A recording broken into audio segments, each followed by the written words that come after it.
যে জুলকারনাইন ও মুসলমান ইয়াজিদ মজুদকে চারিদিকে বন্দী করে রাখছে।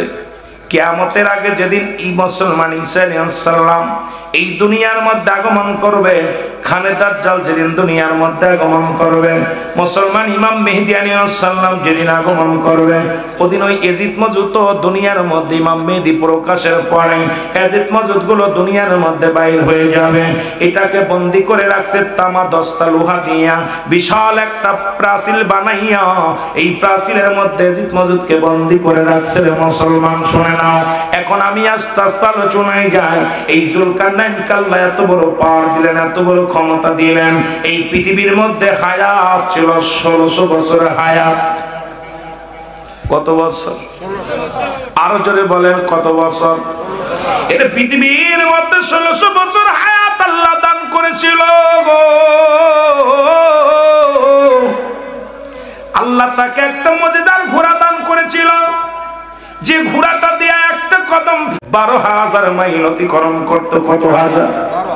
জোরে বলেন কত হাজার? 12,000 মাইল অতিক্রম করত। হয়তো মনে করতেছেন হুজুর ওই জুলকারনাইনের ওয়াজ কেন করেন?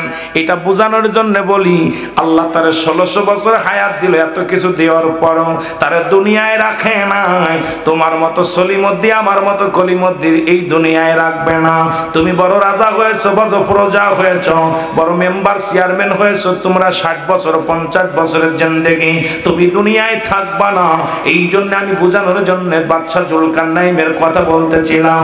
এই জুলকারনাইন দুনিয়ার মধ্যে গো, তাকে আল্লাহ একটা ঘোড়া দান করেছিল। এই ঘোড়াটা দিয়া পৃথিবীর মধ্যে মুসলমান একটা কদম ফেললে 12,000 মাইল অতিক্রম করত। এই ঘোড়া দিয়া লাল পৃথিবী 2 বার ভ্রমণ করেছে। এই বাদশা জুলকারনাইন লম্বা ছিল মুসলমান 48 হাত লম্বা। কত হাত? আজকে প্যান্ডেলটা এত বড়, এর সেইতে বড় হলো মুসলমান বাদশা জুলকারনাইন। এই বাদশা জুলকারনাইন ঘুমায় আছে। কোথায় বাদশা জুলকারনাইন? যারা মদিনা শরীফে গেছেন, মক্কা শরীফে গেছেন, ওই মদিনা শরীফ থেকে উত্তর দিকে একটা মহকামা দেখা যায়। মহকামাটার নাম হলো আলেকজান্দ্রিয়া সিটি শহর বলা হয়। এই শহরের মধ্যে বাদশা জুলকারনাইনকে শুয়ে রাখা হয়েছে রে। ওখানে লেখা আছে, দুনিয়ার মানুষ শোনো,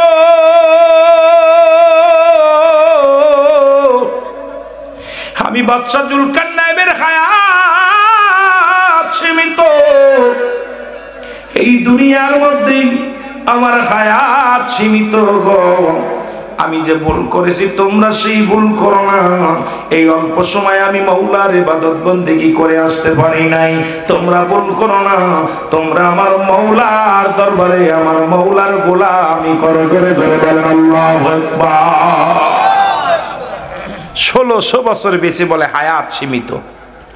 আর আমাদের হায়াত কত বছর? কত বছর? বাংলাদেশ সরকার জরিপ করে দেখছে, বাংলাদেশের মানুষের গড় আয়ু হলো 70 বছর। কত? জোরে বলেন কত বছর? এই 70 বছর আমি গবেষণা করে দেখলাম, 70টা বছরের মধ্যে 10টা বছর চলে গেল তোমার বাল্য জীবন। কত জীবন? জোরে বলেন কোন জীবন? একটু জোরে চিল্লায় বলেন কোন জীবন? বাল্য জীবন, ছোট জীবন। নাবালিকা সাবালক তুমি হও নাই। এই 10টা বছরে তুমি মাপ পেয়ে গেলা। এবার থাকলো কত বছর? জোরে বলেন কয় বছর? 60 বছরে 30 বছর চলে যাবে তোমার ঘুমের মধ্যে। কত বছর ঘুমাবেন? কত বছর? এর জোরে বলা যাবে না। ঘুমাবেন 30 বছর, থাকলো কত বছর? আরো জোরে বলেন কত বছর? 30 বছর থাকলো। 15 বছর করবেন সংসার ধর্ম ছেলে মেয়ে নিয়ে, থাকলো কত বছর? জোরে বলেন থাকলো কত? আর থাকলো 15 বছর। তোমার 5 বছর যাবে রং তামাশায় মুসলমান, থাকলো 10টা বছর। এই 10টা বছরও পরিপূর্ণ আমার মাওলার ইবাদত করতে পারো নাই। বাবারে এই 70 বছরের জিন্দেগি তুমি একবার ক্যালেন্ডার মিলায়া দেখো, একবার ক্যালকুলেটর মিলায়া দেখো। তুমি 70 বছরের জিন্দেগি কয়দিন তুমি আমার মাওলার বন্দেগি করেছো? কয়দিন তুমি আমার আল্লাহর জিকির করেছো? কত সময় আমার আল্লাহর প্রেমে তুমি পড়েছিলে রে বান্দা? দেখা যায় গড় মিলাইয়া তুমি তুমি 5টা বছর ঠিক মতো একনিষ্ঠভাবে আল্লাহর গোলামি করতে পারো নাই, তাহলে তোমার জিন্দেগি তুমি নিজেই অবহেলায় কাটাইলা। আমার আল্লাহর জন্য তুমি কি করলা রে বান্দা? আমার আল্লাহ যদি ধরে, আমার বিশ্বাস কোন বান্দা এই দুনিয়া থেকে দুনিয়ায় কোন জায়গায় ছাড়া পাওয়া সম্ভব নয়। জোরে বলেন ঠিক কিনা? এ দুনিয়ার মুসলমান গভীর মনোযোগ।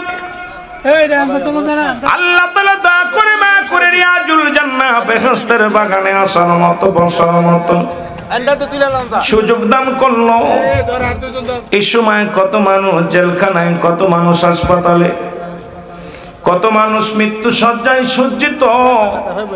আমার আল্লাহ দয়া করে মায়া করে রিয়াজুল জান্নাহ বেহেশতের বাগানে আসার মতো বসার মতো সুযোগ দান করলো। উচ্চ কণ্ঠে আওয়াজ দিয়ে চিল্লায় বলেন আলহামদুলিল্লাহ। আর একটু জোরে বলেন আলহামদুলিল্লাহ। ইশারায় কাজ করেন, কথা বলবেন না। এ দুনিয়ার মুসলমান গভীর মনোযোগ। পৃথিবীর মধ্যে আসার একটা সিরিয়াল আছে গো, যার কোন সিরিয়াল নাই।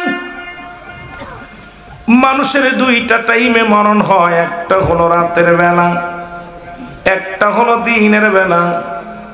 ও দুনিয়ার মানুষ শুনে নাও, একটা টাইম হলো রাতের বেলা, একটা হলো দিনের বেলা। দিন শুরু করেছিলাম, মৃত্যুবরণ করো নাই, এখনো পর্যন্ত জিন্দা আছো। রাত শুরু করেছ মুসলমান, এখনো পর্যন্ত তুমি মৃত্যুবরণ করো নাই।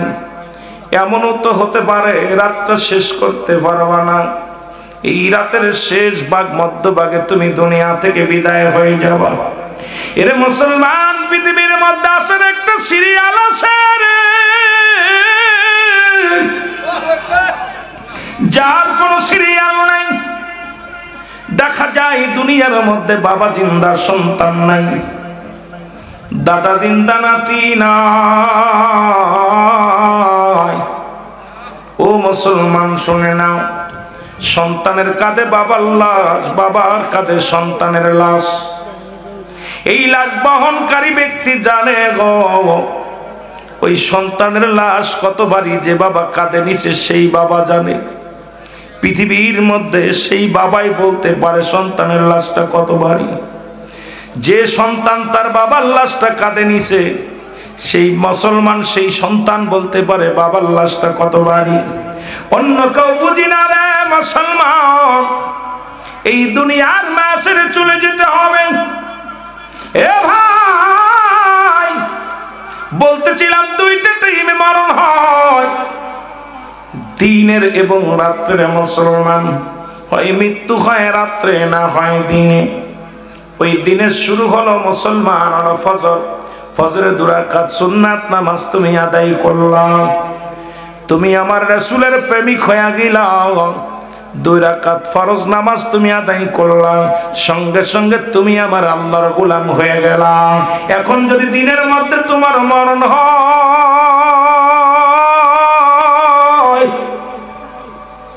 তোমার মৃত্যুটা হবে আমার রাসূলের প্রেমিক আল্লাহর গোলাম। ও মুসলমান শুনে নাও, এখন নামাজ কাফের এবং মুসলমানদের মধ্যে পার্থক্য হলো নামাজ। এখনো ফজর কাজা করছো তুমি কেমন মুসলমান, জোহর কাজা করলে তুমি কেমন মুসলমান, আসর কাজা করলে তুমি কেমন মুসলমান, মাগরিব তুমি কাজা করলে তুমি কেমন মুসলমান, তুমি জমাত মুসলমান, ঈশা তুমি কাজা করলে কেমন মুসলমান। এখন যদি তুমি আল্লাহর গোলাম রাসূলের প্রেমিক হতে হয়, ওই ফজর থেকে শুরু করে যতগুলো নামাজ আছে আদায় করার দরকার আছে কিনা? এ মুসলমান, রাতে তো দিনের বেলা তোমার মৃত্যু হয় নাই গো, রাতের বেলা তোমার মৃত্যুর মধ্যে কোনো সন্দেহ নাই। দিন শুরু করলা মৃত্যু হয় না, রাতের বেলা তোমার মৃত্যুর মধ্যে কোনো সন্দেহ নাই। রাতের শুরু হলো মাগরিব, 3 রাকাত ফরজ নামাজ তুমি আদায় করলা। এই জন্য রাত শুরু করে সাল্লা নামাজ দিয়া, দিনও শুরু করে সাল্লা নামাজ দিয়া। আল্লাহর নৈকট্য হাসিল করি আর বান্দা, এই দুনিয়ার মধ্যে চলো, আমার নবীর প্রেমিক হইয়া দুনিয়ার মধ্যে চলো। 3 রাকাত ফরজ নামাজ তুমি আদায় করলা, সঙ্গে সঙ্গে তুমি হয়ে গেলা মুসলমান, আমার আল্লাহর গোলাম। এবার 2 রাকাত সুন্নাত নামাজ তুমি আদায় করলা, সঙ্গে সঙ্গে তুমি হয়ে গেলা আমার নবীর প্রেমিক। এখন রাতের মধ্যে যদি মৃত্যু হয়, তোমার মৃত্যুটা হবে আমার রাসূলের প্রেমিক আল্লাহর গোলাম। জোরে জোরে চিল্লায় বলেন আল্লাহু আকবার। এখন যদি আমি জিগাই মুসলমান, কজন মানুষ জোহরের নামাজ পড়ছো, কজন মাগরিব পড়েছো, কজন ইশা পড়েছো, কজন তোমরা মুসলমান কি পড়েছো, ফজর পড়েছো? ও বাবারা শুনে নাও, কেমনে করে তুমি কাজা দাও, কেমনে করে নামাজ ছেড়ে দাও। এই জন্য আমি শুরুতেই বলতেছিলাম, তুমি কেমন করে ঘুমাও মানুষ, তুমি কেমন করে ঘুমাও মানুষ, ফজর করে কাজা এমন তো হতে পারে জোহরে জানাজা। জোরে বলেন ঠিক কিনা? কখন জানাজা হবে, এই পৃথিবী থেকে চলে যাব। কত ওয়াজ শুনলাম, কত কি করলাম। এই 60 বছরের জিন্দেগি, 50 বছরের জিন্দেগি আমরা কাটাইতেছি অবহেলায়, ইবাদত বন্দেগি করি না, গায়ের বল খাটাইতেছি, ক্ষমতার দাপট দেখাইতেছি, সম্পদের বাহাদুরি করতেছি। সব কিছু ছেড়ে চলে যেতে হবে, এই পৃথিবীটা থাকার জায়গা না। জোরে বলেন ঠিক কিনা? কত রাজা কত বাদশা দুনিয়ার মধ্যে আগমন করলো, কেউ নাই। আপনিও থাকবেন না, আমিও থাকবো না, আপনিও থাকবেন না, আমিও থাকবো না। এই পৃথিবীর মায়া ছেড়ে চলে যেতে হবে। পৃথিবীর মধ্যে প্রতাপশালী বাদশা আমার আল্লাহ বানাইলেন, 4 জন ব্যক্তিকে প্রতাপশালী বাদশা বানাইলেন। এদের মধ্যে মুসলমানদের মধ্যে 2 জন, কাফেরদের মধ্যে 2 জন। আল্লাহ পাক 2 জনকে প্রতাপশালী বাদশা বানাইল। অর্ধ পৃথিবীর তাদেরকে আল্লাহ দান করেছিল, খলিফা বানাইছিল, তাদেরকে দান করেছিল। দেখি তারা কোন দিকে যায়, এই দুনিয়া পেয়ে আমাকে ভুলে যায় কিনা। তাদের মধ্যে মুসলমানদের মধ্যে 2 জন, একজন হলো নবী সুলাইমান আলাইহিস সালাম। আল্লাহ তাকে এই রাজত্ব দান করেছিল, অর্ধ পৃথিবীর খলিফা তারে বানায়া দিল। এই সুলাইমান নবী শোনগ, আল্লাহ তাকে একটা সিংহাসন দান করেছিল, যা দিয়া দুনিয়ার মধ্যে চলাফেরা করত, বাতাসের সঙ্গে চলাফেরা করত। পেট্রোল লাগতো না, ডিজেল লাগতো না, হওয়া লাগতো না, যেখানে যাইতে বলতো সেখানেই চলে যেত। আল্লাহ তারে এত বড় পার, এত বড় ক্ষমতা আল্লাহ তারে দান করেছিল। এই দুনিয়ার মধ্যে থেকে তাকেও আল্লাহ নিয়ে গেছে, বেঁচে নাই। জোরে বলেন ঠিক কিনা? এ দুনিয়ার মুসলমান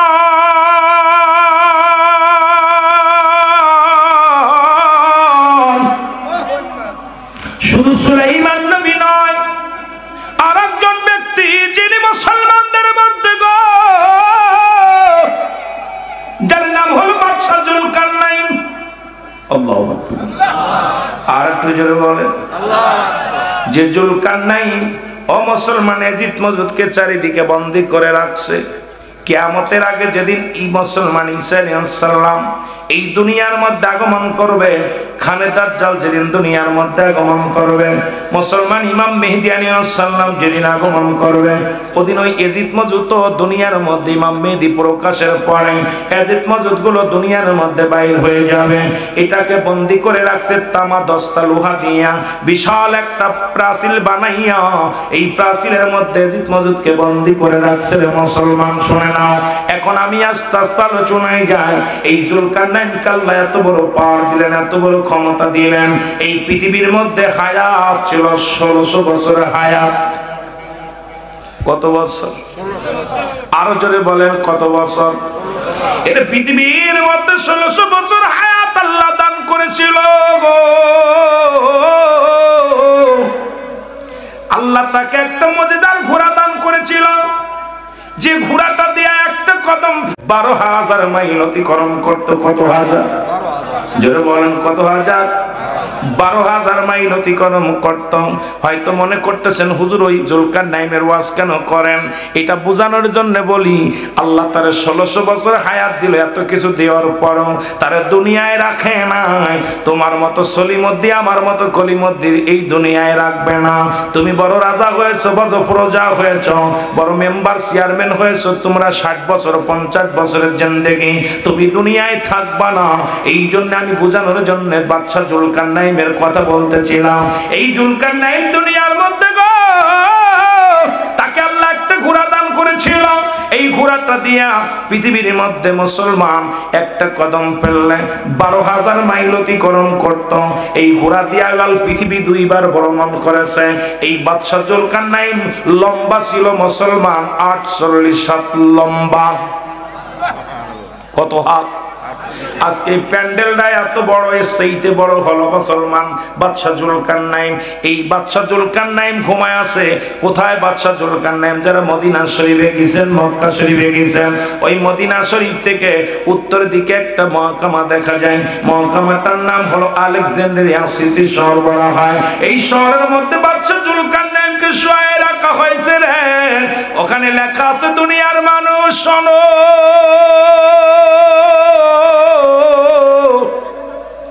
আমি বাদশা জুলকারনাইনের হায়াত সীমিত। এই দুনিয়ার মধ্যে আমার হায়াত সীমিত গো। আমি যে ভুল করেছি তোমরা সেই ভুল করো না। এই অল্প সময় আমি মওলার ইবাদত বন্দেগী করে আসতে পারি নাই, তোমরা ভুল করো না। তোমরা আমার মওলার দরবারে আমার মওলার গোলামি করো। করে ধরে বলেন আল্লাহু আকবার। 1600 বছর বেশি বলে হায়াত সীমিত। আর আমাদের হায়াত কত বছর? কত বছর? বাংলাদেশ সরকার জরিপ করে দেখছে, বাংলাদেশের মানুষের গড় আয়ু হলো 70 বছর। কত? জোরে বলেন কত বছর? এই 70 বছর আমি গবেষণা করে দেখলাম, 70টা বছরের মধ্যে 10টা বছর চলে গেল তোমার বাল্য জীবন। কত জীবন? জোরে বলেন কোন জীবন? একটু জোরে চিল্লায় বলেন কোন জীবন? বাল্য জীবন, ছোট জীবন। নাবালিকা সাবালক তুমি হও নাই। এই 10টা বছর তুমি মাপ পেয়ে গেলা। এবার থাকলো কত বছর? জোরে বলেন কয় বছর? 60 বছরে 30 বছর চলে যাবে তোমার ঘুমের মধ্যে। কত বছর ঘুমাবেন? কত বছর?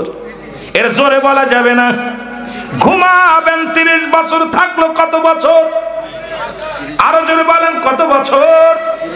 30 বছর থাকলো। 15 বছর করবেন সংসার ধর্ম ছেলে মেয়ে নিয়ে, থাকলো কত বছর? জোরে বলেন থাকলো কত? আর থাকলো 15 বছর। তোমার 5 বছর যাবে রং তামাশায়ের মুসলমান, থাকলো 10টা বছর। এই 10টা বছরও পরিপূর্ণ আমার মাওলার ইবাদত করতে পারো নাই। বাবারে এই 70 বছরের জিন্দেগি তুমি একবার ক্যালেন্ডার মিলায়া দেখো, একবার ক্যালকুলেটর মিলায়া দেখো। তুমি 70 বছরের জিন্দেগি কয়দিন তুমি আমার মাওলার বন্দেগি করেছো? কয়দিন তুমি আমার আল্লাহর জিকির করেছো? কত সময় আমার আল্লাহর প্রেমে তুমি পড়েছিলে রে বান্দা? দেখা যায় গড় মিলাইয়া তুমি 5টা বছর ঠিক মতো একনিষ্ঠভাবে আল্লাহর গোলামি করতে পারো নাই। তাহলে তোমার জিন্দেগি তুমি নিজেই অবহেলায় কাটাইলা। আমার আল্লাহর জন্য তুমি কি করলা রে বান্দা? আমার আল্লাহ যদি ধরে, আমার বিশ্বাস কোন বান্দা এই দুনিয়া থেকে দুনিয়ায় কোন জায়গায় ছাড়া পাওয়া সম্ভব নয়। জোরে বলেন ঠিক কিনা? বলতেছেন হায়াত 70 বছর, বন্দেগী করতেছেন কয় বছর? আপনার জিন্দেগিটা আপনার জন্য কাটাইতেছেন, ঠিক কিনা? ঘুমায় মিলাই দেখেন, একটু মিলাই দেখেন। আপনি 70 বছরটা মিলাই দেখেন, 60 বছর মিলাই দেখেন, 80 বছর মিলাই দেখেন। আপনি হায়াত পেয়ে গেলেন এত বছর। আমার আল্লাহ সামান্য একটু ইবাদত বন্দি করতেছেন। আমার আল্লাহ কত দয়ালু।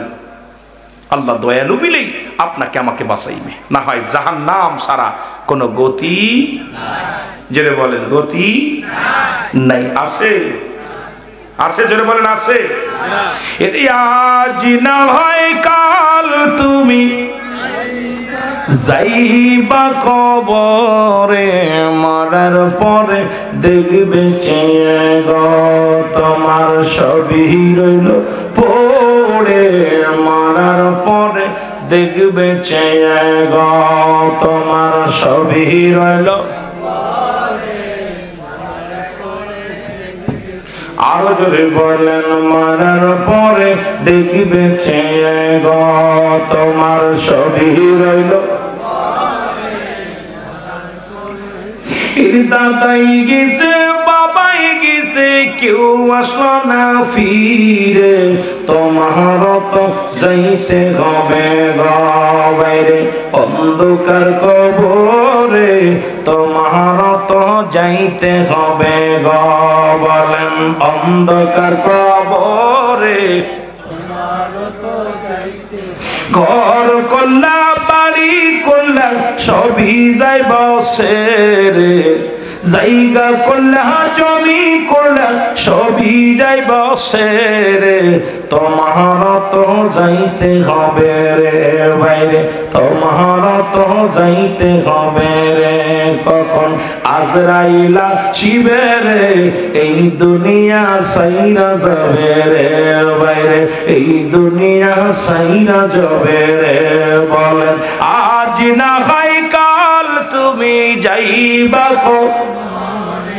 মরার পরে দেখবে চেয়ে গো তুমি মরা এ দুনিয়ার মুসলমান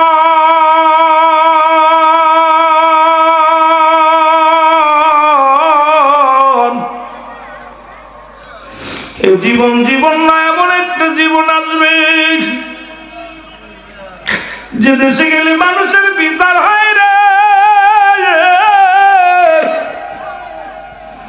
যে দেশে গেলে মানুষের হিসাব হয় যে দেশে গেলে মানুষ আর কোনোদিন ফিরে আসে মানুষের তিনটা বিপদ নাম্বার ওয়ান হলো মানুষের মরণ আমি যুবকদের বলে যাই ওয়াজের ময়দানে আইসো বাবা চোখ দিয়া পানি ছেড়ে দাও কারণ কিয়ামত পর্যন্ত কোনো নবী আইব না কিয়ামত পর্যন্ত তওবার দরজা খোলা এতটা বছর মাহফিল শুনলাম গুনাহ ঝরাইতে পারলাম না ওয়াজের ময়দান হাসির মাস মাতার মাসার ওয়াজ নয় যত আমলের ওয়াজ শোনা যায় কারণ এই মাহফিলে আসলে পরে মুসলমান প্রতিটা কদমে কদমে সগীরা গুনাহ মাফ হয়ে যায় বান্দারে তোমরা শুধু সগীরা গুনাহ করো নাই পদে পদে করছো কবিরা গুনাহ নামাজ ছেড়ে দেয়া কবিরা গুনাহ মিথ্যা বলা কবিরা গুনাহ বেগানা মহিলার সঙ্গে দেখা দেয়া কবিরা গুনাহ আজকে ওয়াজ করব কি সব জায়গা জিনা ব্যভিচার মুসলমান শোনো গো বাংলার জমিনে ঈমান নিয়ে ওয়াজ করার সম্ভাবনা নাই বাংলার জমিনে ঈমান নিয়ে মুসলমান ইমামতি করার সম্ভাবনা নাই কারণ বেগানা মহিলার চেহারা দেখা হারাম ইমামতি করে মৌলবী সাহেব যদি পানিতে ফুনা দেয় তাহলে ফুনা দেয় ইমামতি চলে যায় জোরে কোন ঠিক কিনা কত বেগানা মহিলার সামনে যদি না যায় অনেক ইমামের চাকরি চলে গেছে গত সপ্তাহ দুইটা নিউজ আছে রে মুসলমান শোনো ইমাম সাহেবের দোষ সে বলেছে আমাকে একটু খাবারটা পৌঁছাই দিতে হবে মসজিদে বাড়িওয়ালি সেক্রেটারির বউ বলে ওই বেটা যদি বাড়ি এসে খায় তাহলে ইমাম রাখবো নয়তো রাখবো না হুজুর গেলেন খানা খাইতে যায় দেখে ইমাম বাজান সেক্রেটারির বড় মাথায় কাপড় নাই সেক্রেটারি মায়ের উন্না গায়ে নাই বেগানা মহিলা দেখিয়া গুনার মধ্যে জড়ায়া যাবে ইমাম সাহেব কয় চাকরির দরকার নাই তো ইমানটা হারাইতে রাজি নাই জোরে বলো আল্লাহু আকবার এরে বেগানা মহিলার দেখা কবিরা গুনাহ গো বেগানা পুরুষের সঙ্গে দেখা দিয়া কবিরা গুনাহ এখন বাংলাদেশের অবস্থা খালাতো ভাই মামাতো ভাই ফুফাতো ভাই এক কথাই শুনলাম যাদের সঙ্গে দেখা দিয়া যায় তাদের সঙ্গে বিয়ে করা হারাম যাদের সঙ্গে দেখা দিয়া যায় তাদের সঙ্গে বিয়ে করা হারাম, যাদের সঙ্গে দেখা দেয়া হারাম তাদের সঙ্গে বিয়ে করা জায়েজ। এখন আজকে কোন সমাজে চলছি রে বাবা, রাস্তাঘাটে যেখানেই চলি সেখানেই জিনা, চোখের জিনা, পায়ের জিনা, হাতের জিনা। এখান থেকে বাঁচবো কেমনে বুঝি আসে না, দিলের কান্ডা লাগা শুনে নাও। এর আল্লামা কবীর রাহমাতুল্লাহ বয়ান করে দুনিয়ার মানুষ শোনো,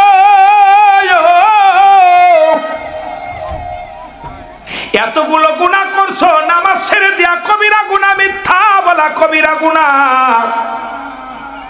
এখন যদি থাকি আপনাদের মাহফিলে, কেউ ফোন দেয় কয় ঘুমাইতেছি, কোথায় আছেন কয় অমুক জায়গা আছি, থাকে বাজারে কয় ঘরের মধ্যে ঘুমায়, থাকে বাড়িতে কয় মসজিদে ঘুমায়। এই মিথ্যার একটা কারখানা তৈরি হয়েছে, জোরে বলেন ঠিক কিনা, আর একটু জোরে বলেন ঠিক কিনা। এটা আমি বলি মিথ্যার মেশিন। হুজুরি কয় দাওয়াত আসেনি, কয় 1 বছরের মধ্যে খালি নাই। যদি কয় হুজুর হাদিয়া একটু বেশি দিব, কয় দেখে শুনে নি, জোরে বলেন ঠিক কিনা। পিএস রে কয় দেখ মোটা অঙ্ক মাল আছে, হুজুর দেখ দাওয়াত নেওয়া যায়নি। পিএস কয় দাওয়াত তো 3টা কাটতে হবে, 3 × 3 = 90, যদি কাইটা দিই লাখখানেক যদি দেন তাহলে দাওয়াত রাখতে পারবো। এর সব জায়গায় ধোঁকাবাজি, কিন্তু আজরাইলের সঙ্গে কোনো ধোঁকাবাজি চলবে না, আমার আল্লাহর সঙ্গে কোনো ধোঁকাবাজি চলবে না। এই দুনিয়ার মা ছেড়ে চলে যেতে হবে, জোরে জোরে চিল্লায় বলেন ঠিক কিনা।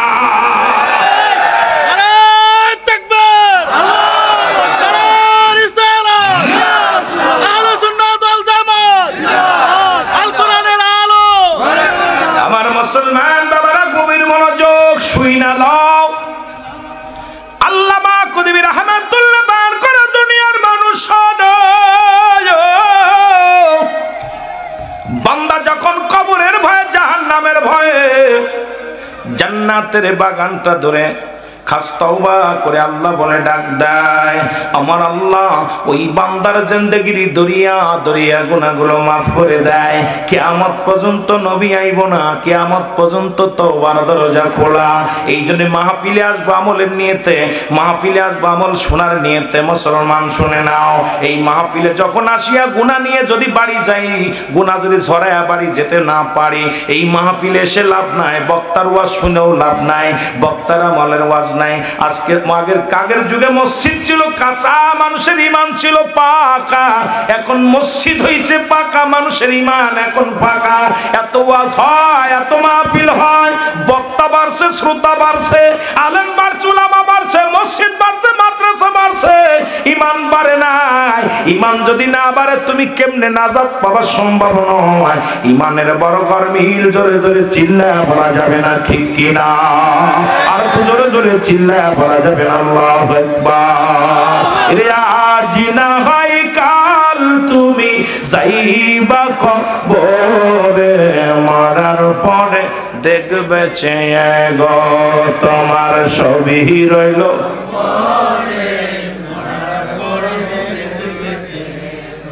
হে ভাই, মরণের চিন্তা যার ভিতরে নাই, আমি মনে করিও মানব না। যার ভিতরে মরণের চিন্তা আছে, জীবনে ঘুষ খেতে পারে না, সুদ খেতে পারে না, জিনা করতে পারে না, ব্যভিচার করতে পারে না, অন্যায় করতে পারে না, মিথ্যা বলতে পারে না, যার ভিতরে একবার ঢুকে গেছে আমাকে মরতে হবে। এ দেশে মরার ওয়াজ করেও লাভ নাই। দেখলাম মরা মানুষের সেলফি তোলে, কবরের ভিতর হুয়াইয়া দাদার দাড়ি ধরছে, এইভাবে দাড়ি ধরে কয় দেখো আমার দাদা মরে গেছে, দোয়া চাই। হা হা, কোন জগতে আছে? মরা মানুষের কবরে কবর নিয়ে উপহাস করে। কয়েকদিন আগে আপনাদের রংপুরের জমিনে আপনাদের দেখলাম এক টিকটক বানাইছে, কবর খুইরা অক্সিজেন দিয়া ভিতরে ঢুকছে। আল্লাহ তাআলা এমন মারা মারছে ওইটারে একদম জায়গায় শেষ। আল্লাহু আকবার। কবর নিয়ে টিকটক শুরু করছে। আহা, যে কথার জন্য সাহাবী کرام কেঁদে গেছেন। নবীজি নিজেই বড় প্রেসার মধ্যে ছিল। কবর, আহারে কবর উম্মতের জন্য কাঁদছে, উম্মতের জন্য কেঁদেছে আমার নবীজি। আমার উম্মত কেমনে কবরে ঘুমাইবে, আমার উম্মতিরা এই অন্ধকার কবরে কেমনে থাকবে? নবী এই টেনশনে নবীজি বলছে সবসময়, ইবনের বলে হায়াতি খায়রুল লাকুম, আমার নবী হায়াতের জিন্দেগিটা আমার নবী আগমন করেছে উম্মতের কল্যাণের জন্য। জোরে বলেন মারহাবা। আর একটু জোরে বলেন না। নবীজি, আমার নবীজি ওই কবরের চিন্তা করছে যে আমার উম্মতিরা কেমনে ঘুমাইবো, থাকবে কেমনে। আর সেই উম্মতিরা কবর নিয়ে উপহাস করে, কবর নিয়ে তিনটা ব্যক্তি সবচেয়ে বড় বোকা। নাম্বার 1, যে ব্যক্তি পিতামাতা পায়া গুনাহ ছড়াই নিতে পারলো। নাম্বার 2, মাহে রমজান মাসে যে ব্যক্তি রোজা রাখতে পারলো না, রোজার মাসের পবিত্রতা রক্ষা করতে পারলো না, এই ব্যক্তি ওই রকম বোকা ব্যক্তি। আর একটা হলো যে ব্যক্তি মানুষকে কবরে শোয়ানোর পর নিজের চিন্তা করে না আমাকেও শুতে হবে, একটু বাতির অন্ধকার হইলে বাতি জ্বলায় চলি, অন্ধকারে থাকতে পারে না, এই কবরে শোয়াই দিচ্ছে। অনেকে কবরে যাইতে হারে না, জোরে কোন ঠিক কিনা? আরো জোরে বলেন না। এই কবরের কথা বলতে গেলে মনে পড়ে যায়, এ মুসলমান শুনে নাও, বাদশা সেকেন্দার উনি যখন মারা যাবে ওনার প্রজাদেরকে বলে গেলেন, প্রজারা শোনো, আমি যেদিন মারা যাব কাপনের ভিতরে আমার শোয়াইয়া আমার হাত দুটি কাপনের বাইরে হাত দুটি চিৎ করে দিবা। উজির বলে, হুজুর এই কাজটা যদি করি মানুষ আমাদের কি বলবে গো? আপনি এমন প্রাপ্য এমন রাজা ছিলেন, প্রজাদের কাছ থেকে কর আদায় করতেন। মৃত্যুর পরে যদি কাফনের বাইরে হাত দুখানা রেখে দিই, মানুষ বলবে বাদশা সেকেন্দার মৃত্যুর পরেও কর চায়। বাদশা সেকেন্দার ডাক দে বলে, শোন প্রজারা শোন, আমি বাদশা তোদেরকে প্রমাণ করে দিয়ে গেলাম, স্বর্ণের অভাব নাই, বালাখানার অভাব নাই, টাকার অভাব নাই, সম্পদের অভাব নাই। আমি বাদশা সেকেন্দার শূন্য হাতে এসেছিলাম, শূন্য হাতে বিদায় নিলাম। এই যে বাড়ি রেখে গেলাম, গাড়ি রেখে গেলাম, কিচ্ছু নিয়ে যেতে পারলাম না। প্রজাদেরকে কষ্ট দিয়া সম্পদের পাহাড়ে গড়লাম, প্রজাদেরকে কষ্ট দিয়া বিশাল বাড়ির মালিক হলাম, গাড়ির মালিক হলাম, কিচ্ছু নিতে পারলাম না। এই জন্য বাদশা সেকেন্দার আফসোস করে বলে, বাদশাহ ফকির হ্যায় সবকো একই ঠিকানা।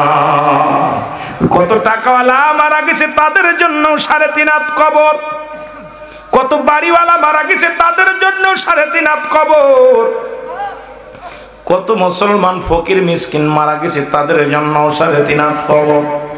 টাকাওয়ালার হয়তো একটু কাপড়ের কাপড়টা দামি হয়, আর গরিব মানুষের কাপড়ের কাপড়টা একটু দুর্বল হয়, কিন্তু মাটির কবর থেকে বাঁচা সম্ভব নয়, ওই মাটির কবর থেকে বাঁচা সম্ভব নয়। জোরে জোরে চিল্লায় বলো আল্লাহু আকবার। এ আমার ভাইরা, আমার বন্ধুরা শুনে নাও, এ মুসলমান গভীর মনোযোগ। এই বারুল পাগলা নামে এক পাগলার নাম আপনারা শুনেছেন। আমি মরণের কথা বলতে যা কয়েকটা গল্প আগে করে আসি। এ ভাইরা, হারুন বাদশার কদমে তার চিরনিয়োজিত গোরস্থানে একজন পাগলা ছিল, নাম হলো বারুল পাগলা। গোরস্থানে ঘুমায়, গোরস্থানে খায়, গোরস্থানে রাত জাগরণ করে।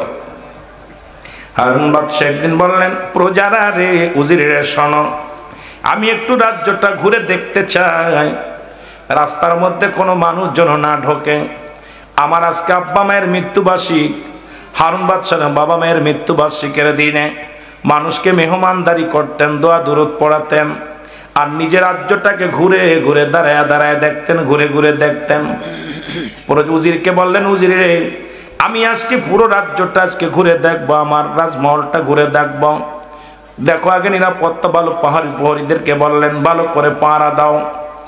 বাদশা বাইর হবে, যা দেখে রে হারুন বাদশার গোরস্থানে, পারিবারিক গোরস্থানে এক পাগল ছিল, নাম হলো বারুল পাগলা।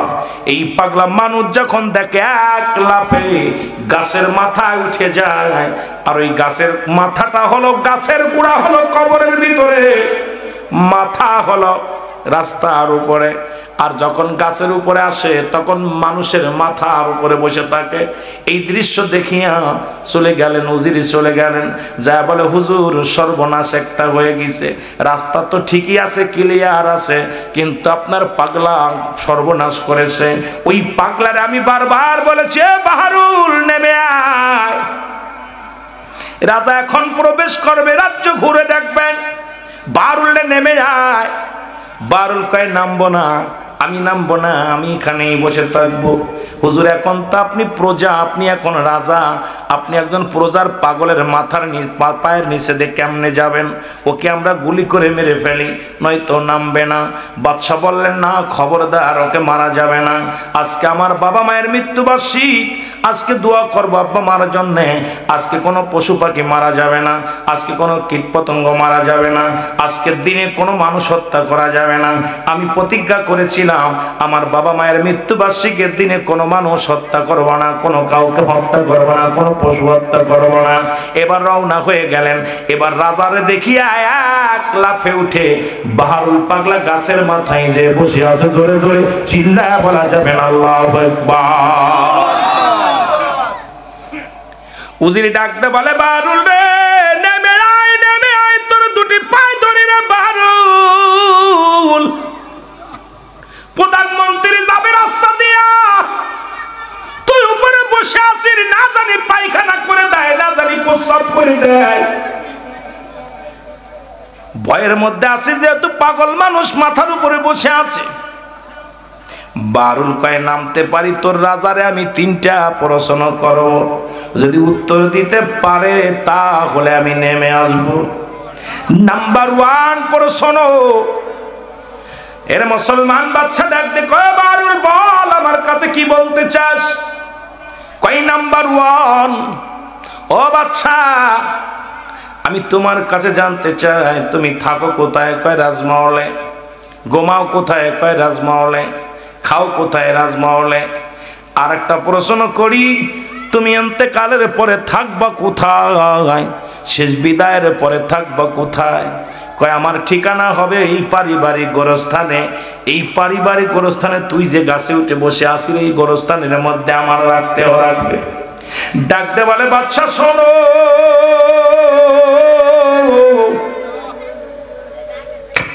প্রশ্ন শুনিয়া উত্তর দিলে, উত্তর শুনিয়া বারুল পাগলা নীরব হয়ে গেছে রে। বাচ্চা ডাকতে বলে, বারুল রে, তুই থাকিস কই? আমি থাকি গোরস্থানে। খাইস কোথায়? গোরস্থানে। ঘুমাস কোথায়? গোরস্থানে।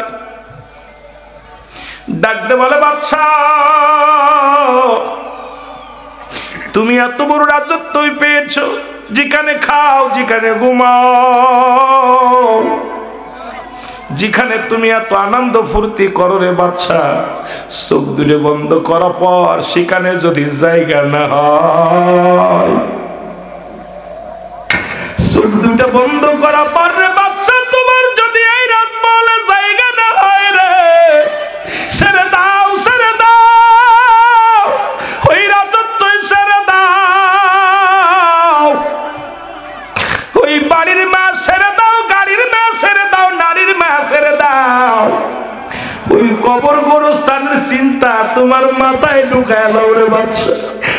বাচ্চা হারুন, আমি তোমারে বলে যাই, যে সম্পদ নিয়ে কবরে যাইতে পারবো না, যে বাড়ি নিয়ে কবরে যাইতে পারবো না, যে দুনিয়ার আরামায়েশ নিয়ে কবরে যাইতে পারবো না, আমার মতো পাগল হইয়া তুমি কবরের দেওয়ানা হয়ে যাও। কারণ যদি যেহেতু মরণের পরে কবরেই রাখবে, এই জন্য আমার জীবন সঙ্গী বানাইছি কবর। এই কবরেই ঘুমায়, কবরেই খায়, কবরেই থাকে। বাদশা হারুন কয়, পাগলা রে, তুই আমার আজকে চক্ষু খুইলা দিলি।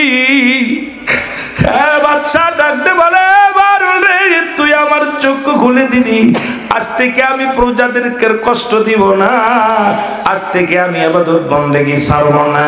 আর যে জায়গা দুনিয়ার কোনো বাহাদুরি চলবে না, আমি বাদশা আজ থেকে তওবা করলাম, আজ থেকে আমিও আমার মওলার প্রেমে পাগল পারা হয়ে যাব। জোরে জোরে চিল্লায়া বলা যাবে না মারহাবা। আমার ভাইয়েরা, আমার বন্ধুরা, আমার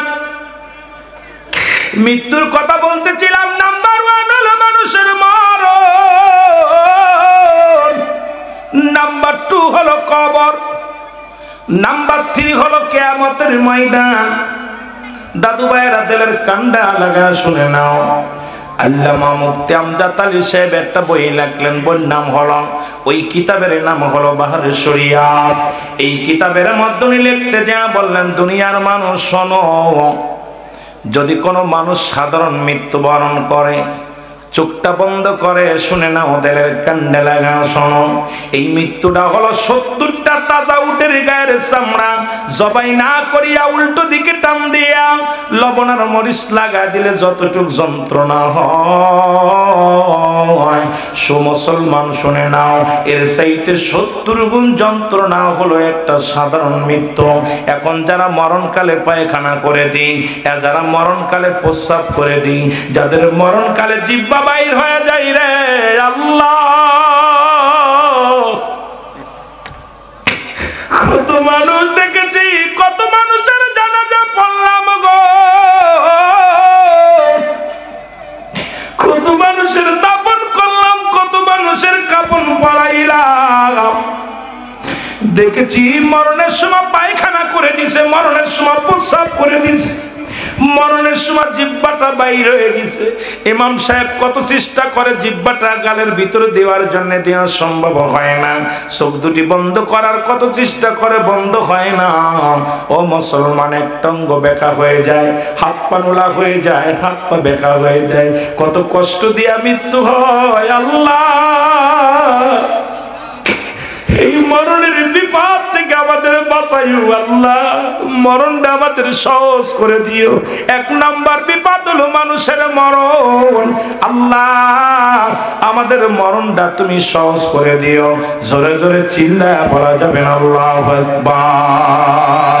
আমার মরণ আসিবে কখন কেউ তো জানি না, আমার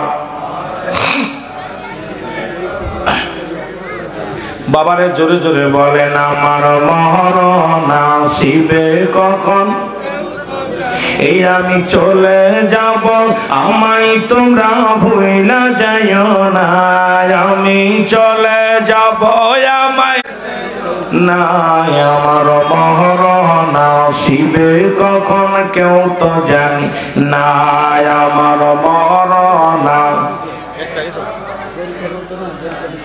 কুল্লু নাফসিন যায়িকাতুল মাউত। হে মুসলমান, অস্বীকার করার মতো ক্ষমতা লা ইয়ামুত। নবীজি বললেন, মিরকাত শরে মিরকাতের 10ম খণ্ড 722 নম্বর পৃষ্ঠা, তাফসীরুল বায়ান 5ম খণ্ড 524 নম্বর পৃষ্ঠা। নবী বলে, আলা সাবধান, ইন্না নিশ্চয়, আলা ইন্না উল্লাহ, আল্লাহর মাহবুব বান্দা হয়ে যায় যারা, নামাজ রোজা হজ যাকাত ঈমানের পর যারা থাকে, তারা যখন মৃত্যুবরণ করে, নবী কয় লা ইয়ামুত, তাদের মৃত্যু নাই। জোরে বলা যাবে না মারহাবা, আর একটু জোরে বলেন না মারহাবা। আমার মরণ আসিবে কখন কেউ তো জানি না, আমার আমি চলে যাব, আমায় তোমরা ভুইলা যাইও না, আমি চলে যাব, আমায় তোমরা না, আমার মরণ আসিবে কখন কেউ তো জানি না, আমার টাকা পয়সা দালান কোটা সবই করেছি, টাকা পয়সা দালান কোটা যাহা করেছি, সব কিছু ফেলাইয়া যাতি একাই চলেছি রে, আমি সব কিছু ফেলাইয়া যাতি একাই চলেছি, আমি যাবার কালে ভেবে দেখি আমার কেউ না, আমি যাবার কালে ভেবে দেখি আল্লাহ